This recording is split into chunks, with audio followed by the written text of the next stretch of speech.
mornings at Clinica Tepeyac always start in the bullpen. This is the middle island where myself and all the other providers share a desk to chart and document our patients.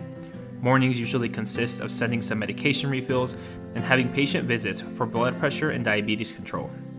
This morning was a bit slower. I had no patient visits and had very few refills to send.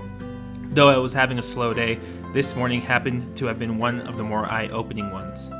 As I sip my freshly brewed Keurig coffee, one of the providers, Erin, returned to the bullpen after having visited with one of her patients.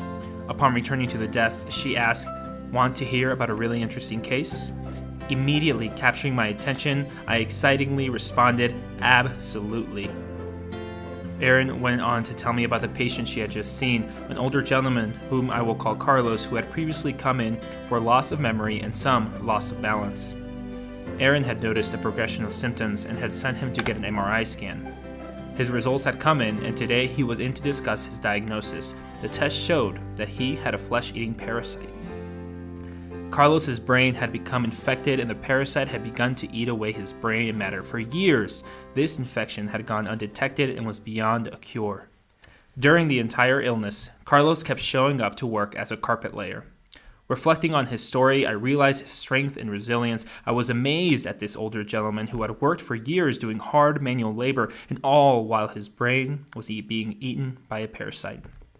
I shared this amazement with my coworkers. "You know, I've called off work because I woke up with a cold and maybe had a bad cough. This patient has a flesh-eating parasite in his brain, and yet he continued to show up and lay carpet all day long." I never met this patient, and in fact, I couldn't even tell you his real name. I wouldn't recognize him if I saw him. Yet the power of his story and the strength of his life is enough.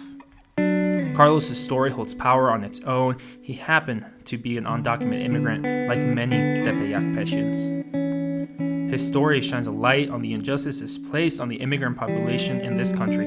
We willingly accept their high-quality, cheap labor to produce our bridges, office buildings, harvest our food, and yet we are unwilling to offer the same high-quality care they deserve. This hard-working, strong, and resilient gentleman had no safety net to catch him. I've stayed home from a cold because I can. He went to work with a flesh-eating parasite in his brain because he had to.